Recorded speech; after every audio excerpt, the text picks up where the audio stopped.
Muito bom dia, meus irmãos. Graça e paz, que Deus abençoe a cada um de vocês nessa nossa manhã de domingo, manhã de escola dominical. Vamos orar iniciando? Pai bendito, nós glorificamos ao Senhor, queremos te adorar, te bendizer, queremos, a Deus, reconhecer o seu poder e sua majestade. Queremos, a Deus, nesta manhã, cultuar ao Senhor e aprender mais daquilo que o Senhor tem preparado para as nossas vidas. Abençoa o teu povo, fortalece-nos através da tua palavra, edifica-nos, ó Deus, na fé, faça-nos, ó Pai, cada vez mais operantes na sua obra, Senhor. Usa-nos para a tua honra e glória. Que o Senhor nos abençoe em nome de Jesus. Amém. Quero partilhar com vocês a palavra de Deus que está no Evangelho de Lucas, capítulo 15. Lucas 15, nós vamos ler os versículos de 1 a 7, que diz assim: Aproximavam-se de Jesus todos os publicanos e pecadores para o ouvir. Os fariseus e os escribas murmuravam dizendo: Este recebe pecadores e come com eles. Então Jesus lhes contou esta parábola: Qual de vocês é o homem que, possuindo 100 ovelhas e perdendo uma delas, não deixa no deserto as 99 e vai em busca da que se perdeu até encontrá-la? E quando a encontra, põe-na sobre os ombros, cheio de alegria. E indo para casa, reúne os amigos e vizinhos, dizendo-lhes: Alegrem-se comigo, porque já achei a minha ovelha perdida. Digo a vocês que assim haverá mais alegria no céu por um pecador que se arrepende, do que por 99 justos que não necessitam de arrependimento. Até aqui. Queridos, eu já disse a vocês algumas vezes aqui como se deu a minha conversão. Eu já tinha mais de 20 anos de idade quando fui convidado a ir à igreja. E então, chegando lá, não era o pastor que pregava, o pastor principal, mas um presbítero. E através daquela simples pregação, no modo, não é porque um pastor tem todo o estudo e às vezes o presbítero que não fez o seminário, que não se preparou, vamos dizer assim, intelectualmente, né, para a pregação, ele prega e Deus fala com aquela pessoa através daquele homem mais simples e não através de um pastor ou às vezes o pastor que é tão renomado. Porque muitas vezes Deus fala ao nosso coração quando Ele quer, na maneira como Ele quer, e não importa quem esteja falando, se é o pastor principal da igreja, se é um presbítero ou não. Mas eu me converti no dia em que esse amigo, hoje um amigo presbítero, pregava na igreja, porque o pastor estava doente, na época estava até internado. E então eu me converti. Naquele dia eu sei que eu me converti porque a partir daquele dia algo mudou dentro do meu coração. Algo transformou a minha vida a ponto de eu me render a Jesus Cristo como meu Senhor e Salvador. Aquela pregação veio de encontro ao meu coração e era como se aquele homem conhecesse a minha vida e através daquela pregação ele estivesse falando diretamente para mim. Eu sei que muitas e muitas pessoas relatam esse tipo de momento quando se convertem. Num dia especial vão à igreja, num dia especial que eu digo por causa da conversão, mas às vezes num dia em que se encontram muito mal, num dia em que se encontram perdidos na vida, ou simplesmente foram convidados como eu fui. E então quando eles chegam lá, parece que a palavra fala diretamente para eles. Parece que o pregador da noite, que está ali expondo a palavra de Deus, parece que ele conhece aquela pessoa mesmo sem nunca tê-lo visto. Foi isso que aconteceu comigo. Porque naquele momento o Espírito Santo tocou o meu coração, me levando a uma total rendição ao Senhor Jesus. Eu sei que talvez você não tenha passado por esse tipo de momento, porque você já nasceu num lar cristão E então você vai crescendo ouvindo a palavra já faz parte de você. Mas aqueles que não se encontraram, que não nasceram no lar cristão e se encontraram com Cristo, há um momento determinado onde Cristo realmente fala aos seus corações, levando-os à conversão verdadeira.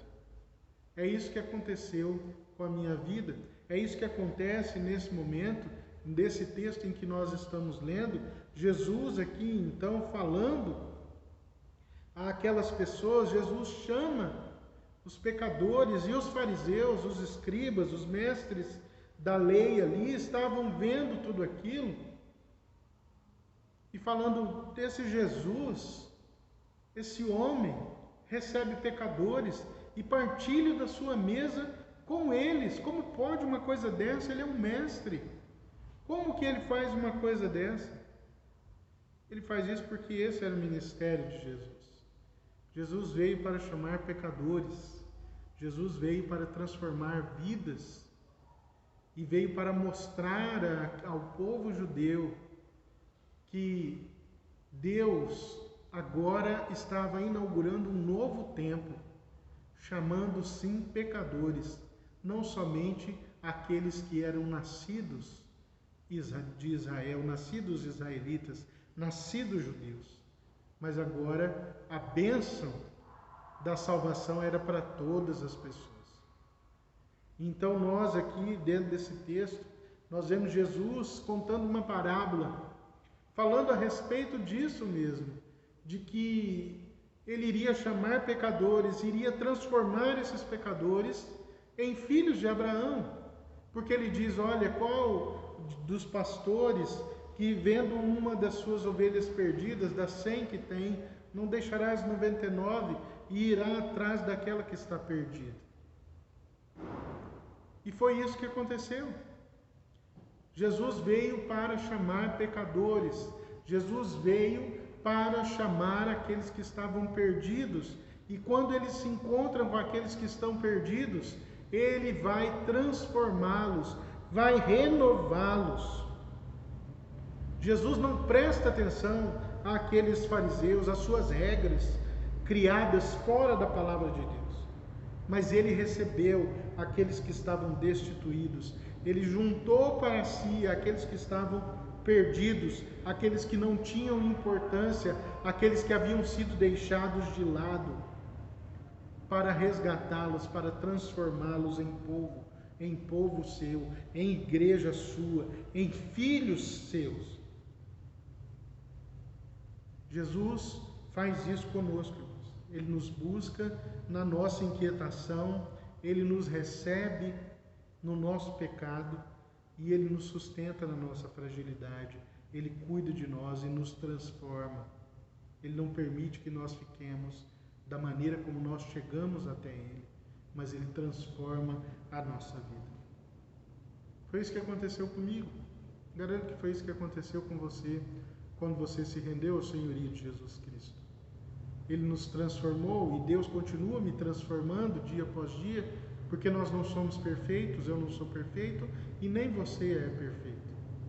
Nós sempre temos coisas a melhorar, sempre temos algo a nos condicionar, segundo a vontade de Deus revelada na sua palavra. Algo a mudar e a moldar a nossa vida, a nossa maneira de viver, a nossa maneira de falar, de pensar e de agir de acordo com a vontade de Deus. É isso que Deus faz conosco. Ele nos chama quando ainda éramos pecadores, mas não nos deixa nesse mesmo estado. Ele nos transforma, ele nos redime, nos transformando em nova criatura e nos sustenta ao longo dessa nova vida para a qual ele mesmo nos chamou. Deus é aquele que cuida dos seus. Deus é aquele que resgata o pecador e é aquele que o transforma e o sustenta. Deus tem me sustentado, Deus tem te sustentado em todos os momentos das nossas vidas. E por isso nós devemos sempre agradecer ao Senhor de todo o nosso coração, por todo esse amor que Ele tem por nós, por todo esse carinho e esse cuidado que Ele tem por cada uma das nossas vidas. Que você nesta manhã possa agradecer ao Senhor pela sua conversão. Que você nesta manhã possa agradecer ao Senhor pelo sustento do Senhor na sua vida. Vamos orar?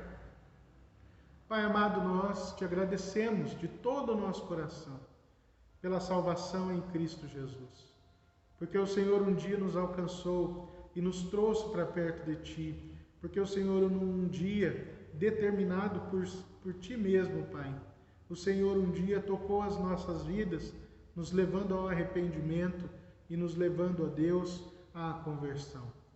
Pai, muito obrigado, porque nós não somos melhores do que ninguém, mas é o Senhor quem escolhe, é o Senhor quem chama, quando quer, onde quer. E por isso, Deus, nós nos alegramos por fazermos parte do seu povo, por fazermos parte da tua igreja, por sermos acolhidos no Senhor e por todo o cuidado e amor que o Senhor, ó Deus, abençoa as nossas vidas. Muito obrigado, Pai, por esse privilégio que temos de nos assentar junto com o Senhor, de fazermos parte, ó Deus, da tua igreja. Abençoa-nos, fortalece-nos e que nós, ó Deus, sejamos usados pelo Senhor para proclamar o teu evangelho, a fim de que o Espírito Santo toque aqueles que devem ser chamados. Nós te louvamos, nós bendizemos ao Senhor, em nome de Jesus. Amém. Queridos, nós então vamos passar ao nosso estudo dessa manhã. Nós estamos na lição 4 da Teologia da Felicidade. Lição 4, que tem por tema o caminho da felicidade. Qual o caminho da felicidade? E para isso, nós vamos então ler o Salmo primeiro, Salmo 1, nós vamos ler do versículo 1 ao 6. Então vamos lá. Diz assim, Salmo 1. Bem-aventurado é aquele que não anda no conselho dos ímpios, não se detém no caminho dos pecadores, nem se assenta na roda dos escarnecedores. Pelo contrário, o seu prazer está na lei do Senhor, e na sua lei medita de dia e de noite. Ele é como árvore plantada junto a uma corrente de águas, que no devido tempo dá o seu fruto, e cuja folhagem não murcha, e tudo o que ele faz será bem sucedido. Os ímpios não são assim, são, porém, como a palha que o vento dispersa. Por isso os ímpios não prevalecerão no juízo, nem os pecadores na congregação dos justos. Pois o Senhor conhece o caminho dos justos, mas o caminho dos ímpios perecerá. Até aqui. Então, esse estudo de hoje que nós vamos ver, ele na verdade, ele foi escrito por Charles Spurgeon, conforme a nossa revista, não é? E me parece que ele é um estudo onde ele vai fazendo uma progressão dentro do Salmo, versículo a versículo, ou seja, de forma expositiva. Então ele vai expondo qual é o caminho da felicidade segundo o Salmo 1 ou Salmo 1. Tá? Então esse salmo ele pode ser considerado como o salmo prefácio, ou seja, de abertura, uma vez que nele existe a ideia do que está contido em todo o livro dos Salmos, porque todo o livro dos Salmos vai nos mostrar o caminho da felicidade, vai nos mostrar aquilo que nós precisamos saber e fazer para termos uma vida feliz. Então ele fala aqui que o desejo do salmista é nos ensinar o caminho da bem-aventurança e advertir-nos da destruição já certa dos pecadores. É isso que diz o Salmo 1. Então, o caminho da bem-aventurança, o caminho da felicidade, não é como diz o tema. Então, o assunto do primeiro Salmo pode ser considerado, em certos aspectos, como o texto sobre o qual o conjunto dos Salmos forma o sermão divino, ou seja, todos os Salmos estão resumidos nesse versículo, ou melhor, nesse capítulo 1. Então o salmista diz mais, e de modo apropriado, sobre a verdadeira felicidade nesse curto salmo, que qualquer um dos filósofos apenas filosofa, não é? Apenas tem uma ideia esparsa sobre a felicidade, tentando encontrar um caminho, mas esse salmo não tenta encontrar um caminho. Esse salmo mostra o caminho da felicidade. Então, o primeiro versículo vai dizer o quê?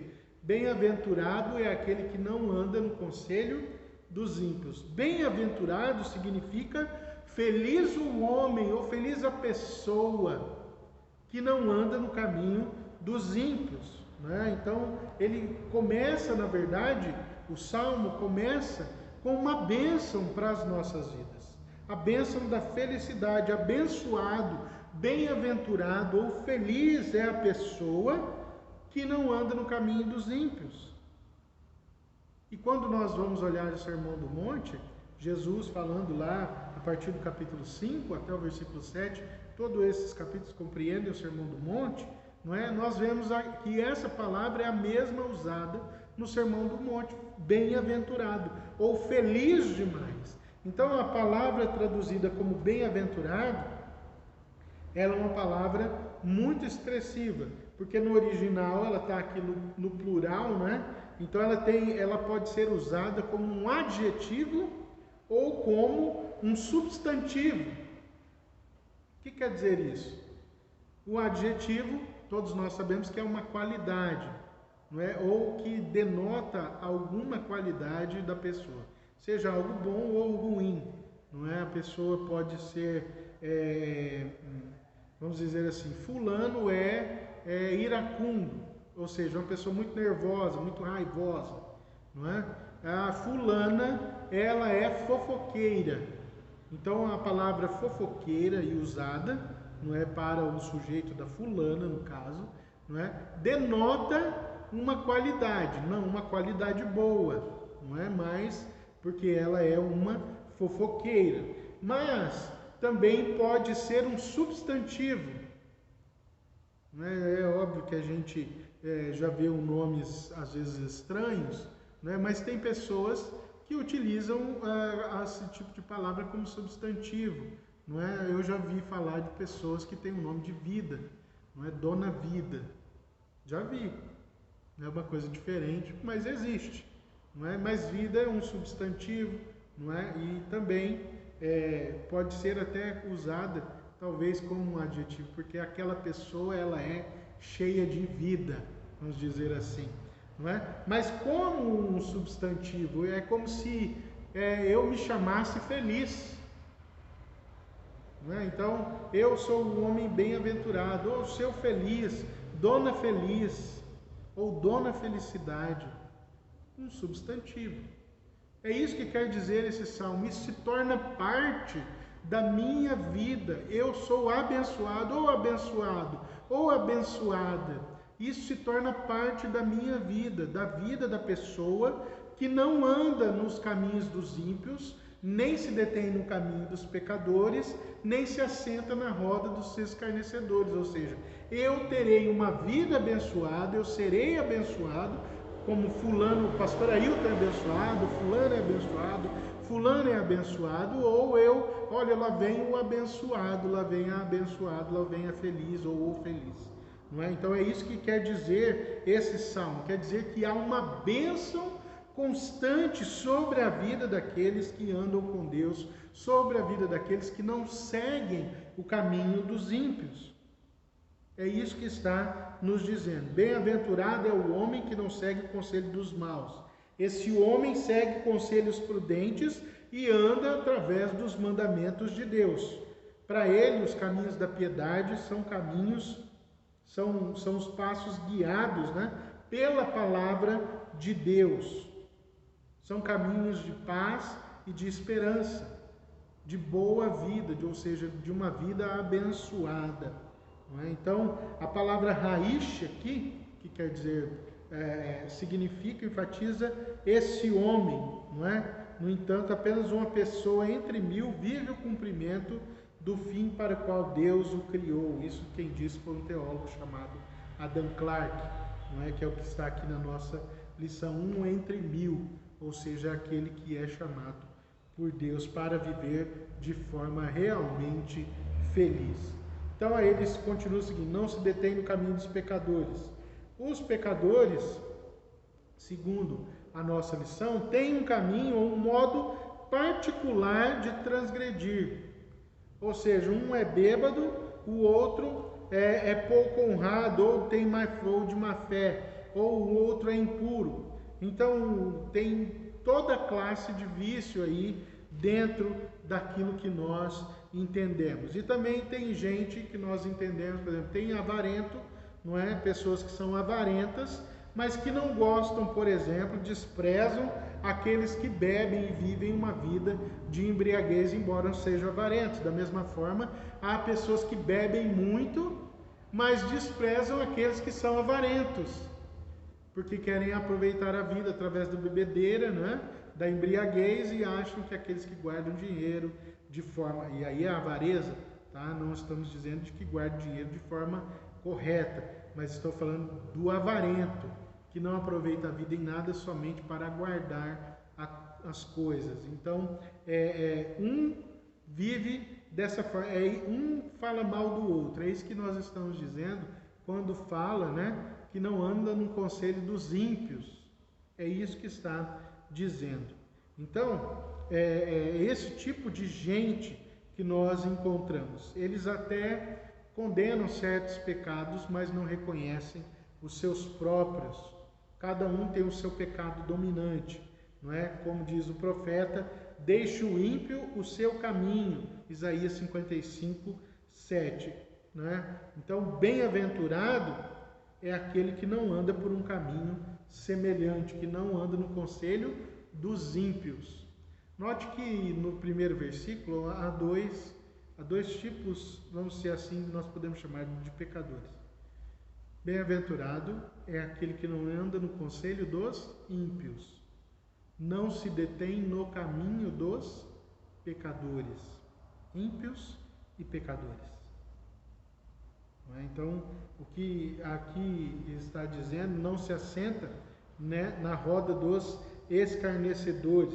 Só lembrando que o texto lido hoje não foi na Nova Versão Internacional que nós lemos normalmente. Eu li esse texto na Nova Almeida Atualizada. Essa é a versão que eu estou lendo. Talvez se você ler a sua Bíblia NVI, você vai ver que está com um texto um pouco diferente, tá? Mas é a mesma coisa que está dizendo, porém numa outra linguagem. Então essa linguagem que eu estou utilizando hoje é a Nova Almeida Atualizada, tá bom? Nem se assenta na roda dos escarnecedores, não é? Todo mundo vai ridicularizar, todo mundo por aí fala mal de Cristo, fala mal da igreja, não é? Fala mal quando nós vamos falar sobre pecado, sobre eternidade, sobre céu, sobre inferno, não é? Sobre Deus. E às vezes nós vemos que algumas pessoas que até ou seguem outras religiões ou alguma outra coisa assim, têm um conhecimento um pouco melhor, não é? Ele de uma certa forma ele sente a presença de Deus, aquilo que nós chamamos de graça comum, não é? Mas ele não permite que haja blasfêmia. Porém, aqui o que ele está falando, aqueles que vivem no pecado, ou seja, eu não posso me deter no caminho dos pecadores. Lembra que eu falei que tinha dois, os ímpios e os pecadores. Os ímpios, eles até reconhecem um Deus, ou têm um certo tipo de fé. Mas os pecadores aqui colocados são aqueles que realmente se apartam de Deus e odeiam a Deus e fazem tudo que é contrário ao Senhor. Né? Então, eles não se preocupam com Deus, mas eles têm eles andam realmente para fazer a maldade. Eles já passaram de um certo grau, não é, na vida, a ponto de que o mal faz parte da vida deles. Tudo que eles fazem é contrário à vontade de Deus. Não é? Eles vão um passo à frente, levando outros também a cometerem os mesmos pecados. Não é? Então eles levam as pessoas a se perderem na vida. Não é? Então esse é o que nós entendemos aqui como aqueles que são no caminho dos pecadores verdadeiramente. Não quer dizer que os ímpios também sejam do agrado de Deus. Não, nem ímpio nem pecador.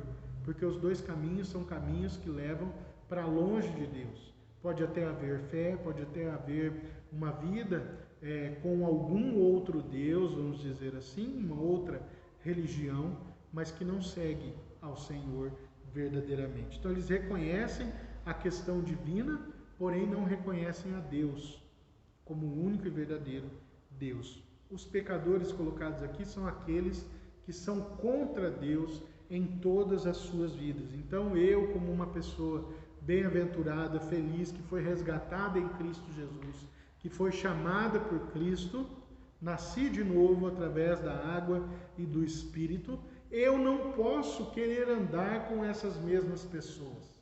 Se eu quiser ser feliz, se eu quiser ser realmente abençoado, eu tenho que me apartar dessas pessoas.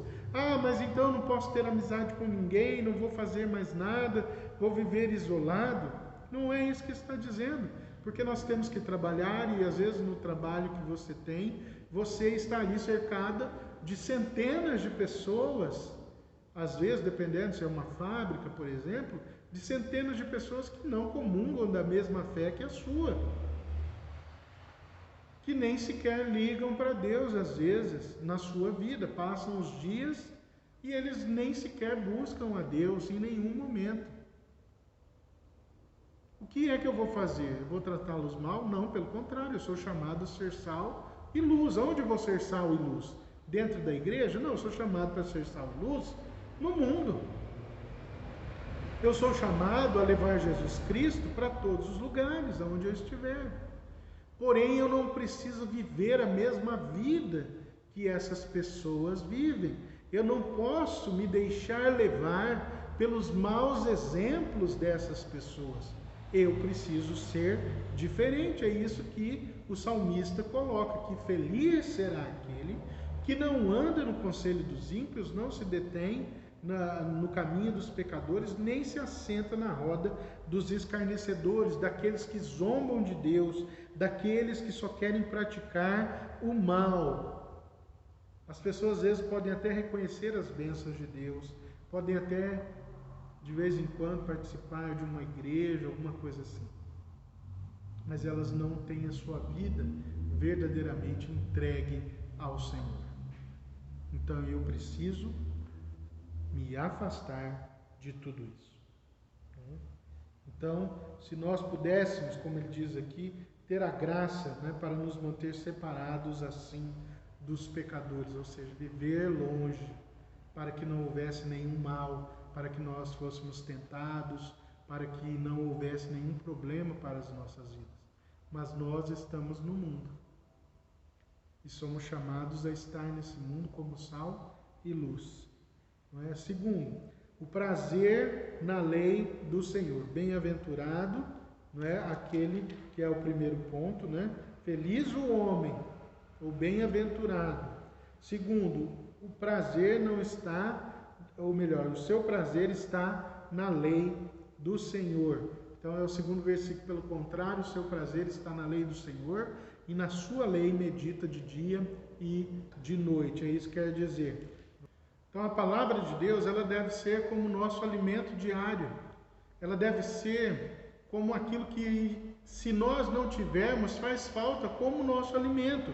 É isso que o salmista está nos dizendo aqui, não é? Pelo contrário, o seu prazer está na lei do Senhor. Esse é o versículo 2, o ponto 2 da nossa lição, que fala sobre esse prazer, se deleitar na palavra de Deus, não importando a circunstância.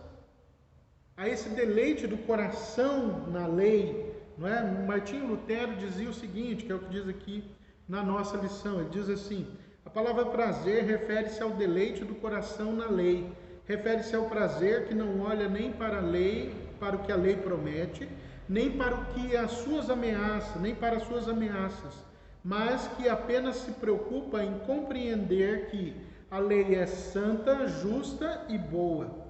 Daí que não se trata de um simples amor à lei, mas sim de um deleite amoroso, que nem a prosperidade, nem a adversidade, nem o mundo, nem o príncipe deste mundo podem tirar ou destruir, porque supera vitoriosamente a pobreza, a má fama, a cruz, a morte e o inferno, e em meio às adversidades é que brilha mais. Quem disse isso foi Martinho Lutero, o reformador Martinho Lutero, falando a respeito da lei de Deus, da palavra de Deus, de como nós devemos viver essa lei de Deus no nosso relacionamento com a lei do Senhor. É isso que diz o salmista.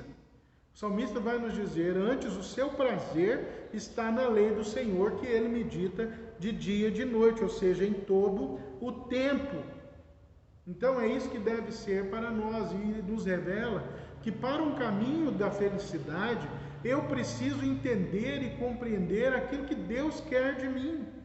Eu preciso saber qual é a vontade de Deus para a minha vida.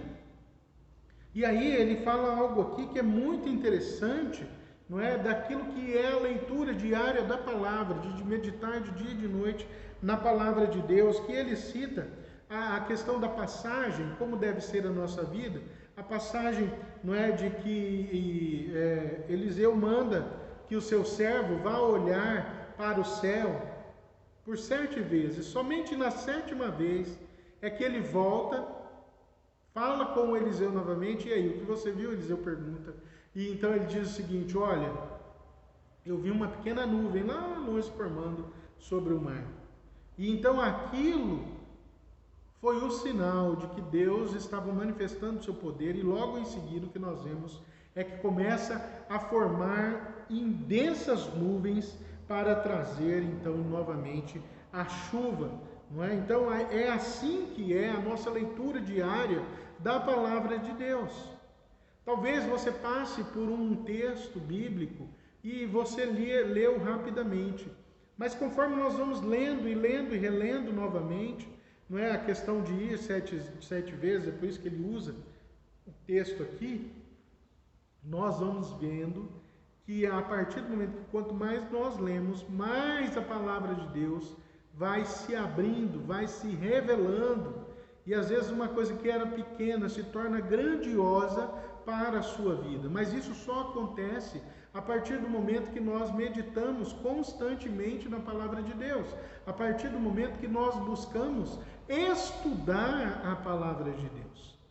E é bem interessante porque muitas vezes dentro da nossa vida, esse tipo de vida de buscar o tempo todo a palavra de Deus é algo extremamente importante para a nossa vida de fé, para que a gente não caia nos caminhos errados, para que a gente não siga as tentações.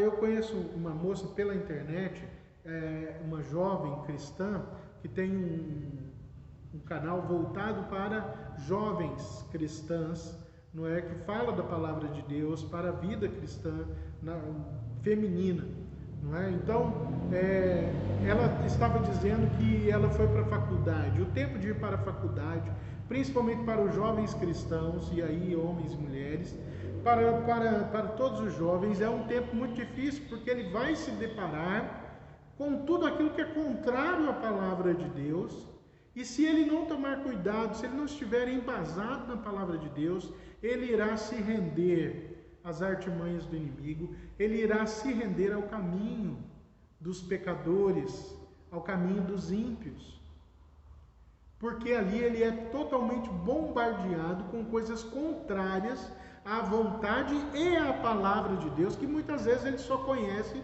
superficialmente. Então essa jovem disse que quando ela se deparou com o seu curso de psicologia, ela está quase para terminar o curso, ela se deparou com um curso de psicologia, ela olhou ali e viu que aquilo se tornou verdadeiramente um motivo de muita preocupação para ela, a fim de que ela começou, em vez de abandonar a palavra e começar a dar ouvidos somente aos psicólogos, né, aos psiquiatras que ela estava estudando ali, dentro dos casos, de tudo aquilo que ela estava aprendendo no curso, ela fez um movimento reverso ao que muitos e muitos jovens fazem. Ela se dedicou a estudar a palavra de Deus cada vez mais, com mais afinco, a fim de que ela pudesse então colocar a palavra de Deus e a psicologia lado a lado. E ela hoje compreende que Deus é muito maior do que a psicologia, mas ela sabe que a psicologia é uma ferramenta dada por Deus para auxiliar vidas, para transformar vidas, para tirar pessoas do caos. Mas ela não perdeu a sua fé em nenhum momento. Pelo contrário, a sua fé foi fortalecida a ponto dela ajudar outros jovens.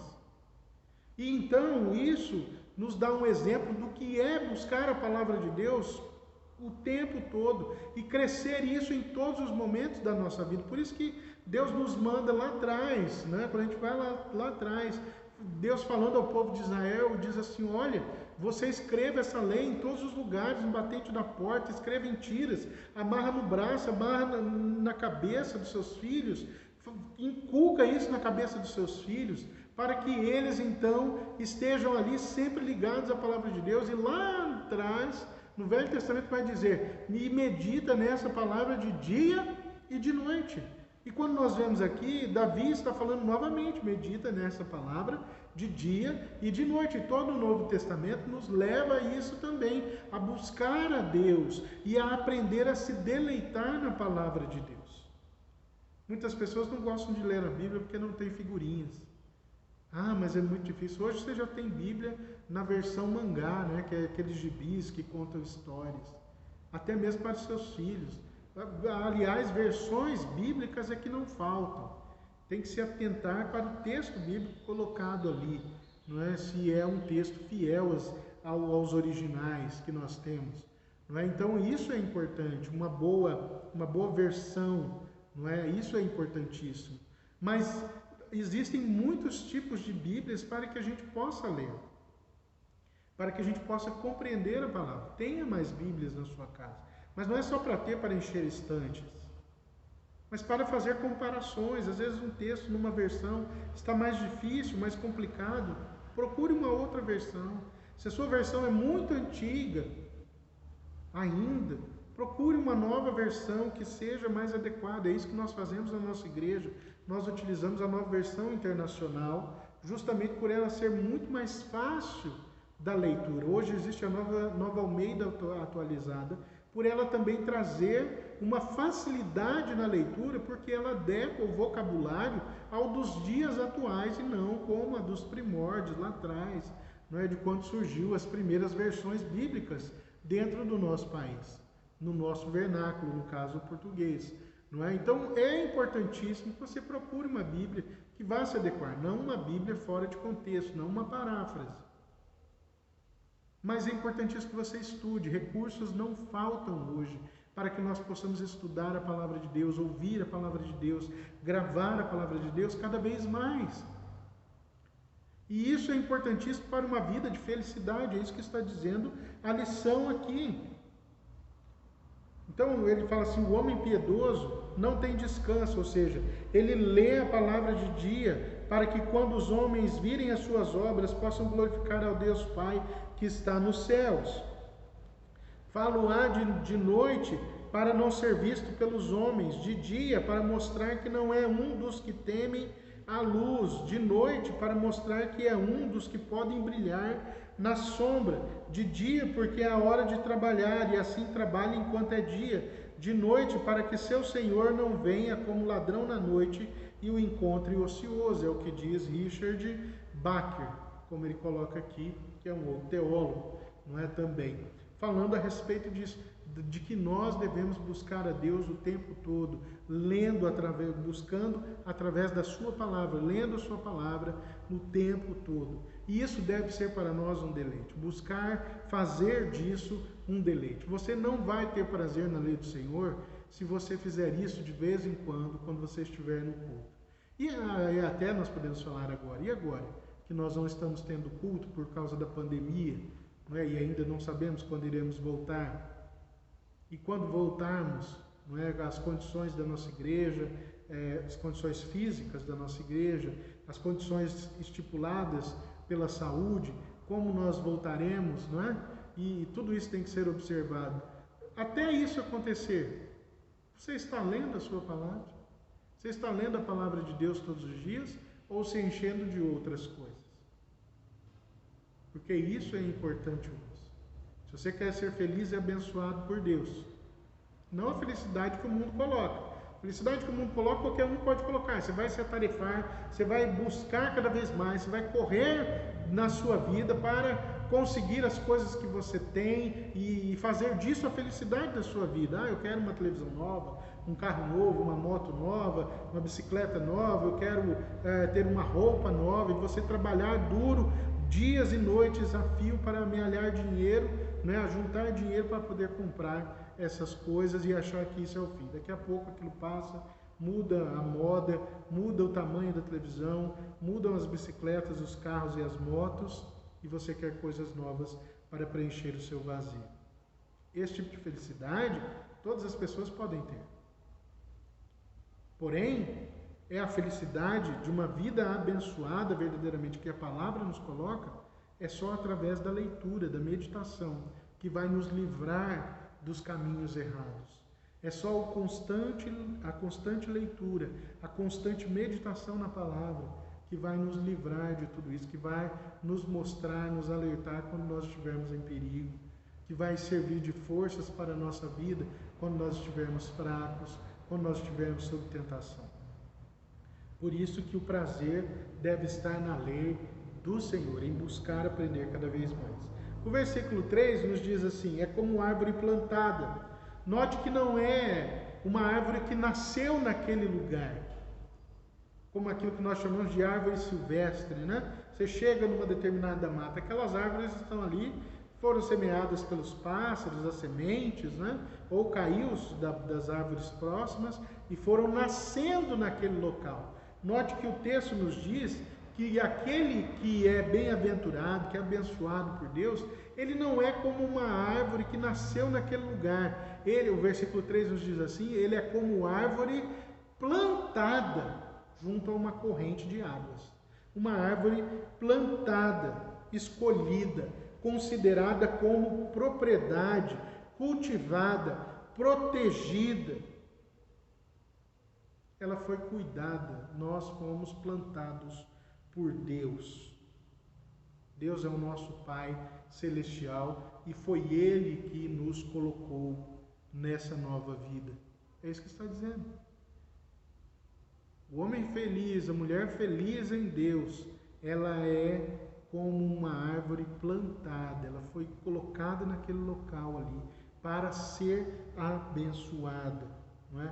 Junto à corrente das águas, de modo que mesmo se falhar uma corrente, haverão outras que irão cuidar, né? Outra disponível. Ele cita aqui o rio do perdão, o rio da graça, o rio da promessa, o rio da comunhão com Cristo, são fontes de provisão que não falham nunca. Deus está sempre pronto a nos abençoar.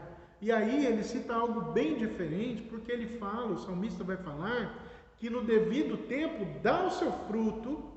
Primeiro ele fala de fruto, depois é que ele fala da folhagem, a sua folhagem não murcha, não é? A pessoa que se deleita na palavra de Deus, ela recebe a instrução da palavra de Deus, não é? Ela vai ter disposição para a hora do sofrimento, fé na hora das provações e alegria santa na hora da prosperidade. Vai saber viver cada momento da vida de forma plena. O dar o fruto é uma qualidade essencial, não é, daquela pessoa que foi agraciada por Deus. E o seu fruto sempre se mostra em momento oportuno. Nós somos chamados por Jesus para frutificarmos o fruto do Espírito, não é? Então, os ímpios, é o que ele vai dizer aqui, citando ainda Martinho Lutero, ele diz assim: os ímpios se apegam por demais às suas atividades, de modo que não seriam capazes de afastar-se delas, ainda que seu vizinho estivesse a morrer de fome. Mas o homem bem-aventurado, sendo livre em todos os momentos, em todos os lugares, para todas as obras e para todas as pessoas, procura servir e ajudar sempre que há uma necessidade. Dá o seu fruto e sua folha não cai. Observe que o salmista, é isso que ele está dizendo aqui, descreve o fruto antes da folha, e daí conclama ao que professa a palavra de doutrina que dê primeiro os frutos de vida, se não quer que seu fruto seque, porque Cristo amaldiçoou a figueira que não dava fruto. Há uma passagem, né, que mostra que Jesus amaldiçoa a figueira, e quando eles voltam no outro dia, a figueira está seca. porque nela havia muitas folhas. Então Jesus foi procurar frutos, mas não havia frutos. E então ele mandou que aquela figueira secasse. A nossa vida é uma vida de frutificação. Aquele que anda com Deus, aquele que está em Deus, que foi chamado por Deus, deve frutificar na sua vida. É isso que diz o Salmo. No versículo 3, ele é como árvore plantada junto a uma corrente de árvores, de águas, que no devido tempo dá o seu fruto e cuja folhagem não murcha, e tudo o que ele faz será bem sucedido, porque nós estamos no caminho de Deus. Deus irá nos abençoar, seremos prósperos, e até mesmo prósperos financeiramente, porque seguimos os conselhos de Deus. 4. Os ímpios são como palha. O versículo 4. Os ímpios não são assim, são porém como a palha que o vento dispersa. É isso que está dizendo o nosso estudo no versículo 4. Os ímpios não são assim. Como nós já vimos no começo do Salmo, estes são os principiantes do mal. Eles não são aqueles dos pecadores, eles são aqueles que ofendem menos a Deus, vamos dizer assim. Então estes são os que eles até buscam a Deus de uma certa forma, mas que esse buscar não muda as suas vidas completamente. Então eles são comparados à palha. Que palha é essa? A palha do trigo. Depois que é batida, só sobra a palha. É retirado a semente do trigo, o trigo em si, e fica somente aquela palha. Então esse é o caráter daquele que busca a Deus de forma relaxada, que não muda a sua vida. Eles são intrinsecamente sem valor, mortos, inúteis, sem substância e levados pelo vento. É isso que nós entendemos, isso que está dizendo aqui no estudo, está dizendo aquilo que nós confrontamos quando dizem que todos são filhos de Deus. Não, mas todos não são filhos de Deus. Para ser filho de Deus em Cristo Jesus, depois de Cristo, é necessário que você viva para Cristo. É necessário que você o tenha verdadeiramente como seu Senhor e Salvador. E isso não se dá somente da boca para fora. Ter Jesus como seu Senhor e Salvador significa viver para Cristo, obedecer os seus mandamentos, viver de acordo com a vontade de Deus. Então é aquilo que nós falamos, que muitos podem ter fé, reconhecer a Deus de uma certa forma, ou um Deus de uma certa forma, porque todos nós fomos feitos à imagem e semelhança de Deus. Essa imagem e semelhança já não é mais como Adão e Eva tinham, porque ela foi manchada pelo pecado. Então nós somos imagem e semelhança de Deus. É por isso que nós devemos respeitar o nosso semelhante, seja ele um cristão ou não. Porque todos fomos criados pelo mesmo Deus.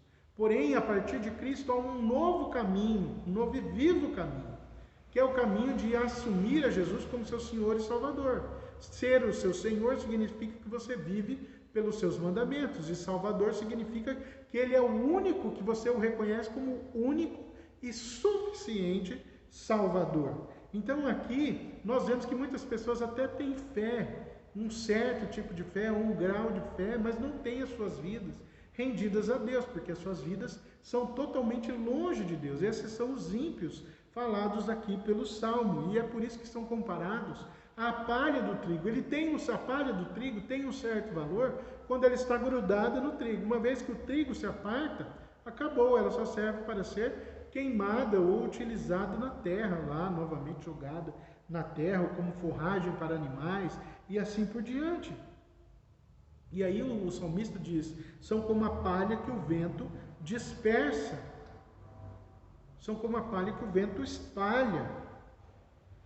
Esse é o destino, é a condenação. A morte os arrebatará com suas rajadas terríveis de fogo, nas quais são totalmente consumidos. E aí nós podemos ver aqui que os maus têm algo de que dar graças, sem que o saibam, que podem agradecer aos piedosos pelos dias bons que vivem na terra, pois o que é por causa dos piedosos e não por si próprios, que gozam do que gozam, são como a palha do trigo. enquanto está unida ao trigo, goza de alguns privilégios por causa do trigo que está posto cuidadosamente no celeiro. Mas tão logo que é separada do trigo, é jogada e esparramada pelo vento. Assim os maus, quando se encontram em companhia dos bons, em meio a eles, participam de algumas das bênçãos prometidas aos bons. Mas se os bons os abandonarem ou são apartados deles, então cai sobre eles como que um dilúvio de fogo, como ocorreu com Sodoma, quando Ló a abandonou e se foi da cidade. Mais uma vez citando Richard Baker, falando que há uma graça comum colocada sobre a vida de todas as pessoas. De que forma é essa graça comum? Chove, quando chove, vai chover sobre a terra. Vamos dizer que nós fôssemos fazendeiros. Então chove, eu sou um cristão assumido, então chove sobre a minha terra. Deus está me abençoando? Está. Mas chove também na terra do meu vizinho, porque ele está na mesma região onde eu estou. Então chove na terra do meu vizinho, ele não crê em Deus, ele fala mal de Deus e contra aqueles que seguem a Deus. Ele também é abençoado. É o que nós chamamos de graça comum. Uma vez que tudo isso se passar, eles serão espalhados. Eles serão como a palha que é espalhada. Acabou o tempo da graça, dessa graça comum. Haverá graça somente destinada àqueles que são chamados por Deus, àqueles que já entregaram a sua vida a Jesus como seu Senhor e Salvador. Eles serão apartados, serão totalmente separados. É isso que vai dizer o versículo 5, que fala sobre o justo e o perverso. Olha aí comigo, versículo 5. Por isso os ímpios não prevalecerão no juízo, nem os pecadores na congregação dos justos. Toda a igreja, ela é assediada pelo inimigo. Então o joio cresce no mesmo local que o trigo. Não há uma plantação que esteja totalmente limpa da sujeira. Então tem essa questão do joio e do trigo. Os pecadores se misturam com os santos. É assim que acontece. E ele fala aqui a escória com o ouro. Os preciosos diamantes de Deus se encontram, todavia, no mesmo terreno que os cascalhos. Entretanto, os pecadores não podem viver no céu, não tem como subir. Então estariam fora do seu elemento. Seria mais fácil para um peixe viver nas copas das árvores que um malvado viver no paraíso. É por isso que a gente tem que tomar muito cuidado. Primeiro, para não andar com esse tipo de gente, vamos dizer assim, não é? Com os pecadores e os maus. Nós que já conhecemos a Cristo devemos andar nos caminhos do Senhor. E segundo, porque Deus conhece a todos nós, conhece o nosso coração, conhece o caminho dos justos, não é? Mas Ele sabe e já tem destinado o certo, o caminho dos ímpios, que é para o inferno. Então, para nós concluirmos, né? Que ele fala aqui, o caminho do crente, mesmo que ele passe pela completa névoa e escuridão, o Senhor o abençoa ou o contempla, mas o caminho dos maus os conduz à perdição. Não só vão perecer eles próprios, como também perecerá o seu caminho.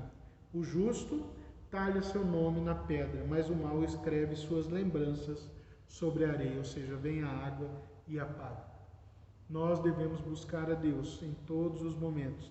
Se eu e você quisermos sermos felizes nessa vida, verdadeiramente, nós temos um caminho traçado por Deus já, e devemos seguir por esse caminho. Não existem dois caminhos, queridos. Existe só um caminho para o cristão, que é o caminho de Deus. O outro caminho não nos é propício. O outro caminho deve ser deixado de lado.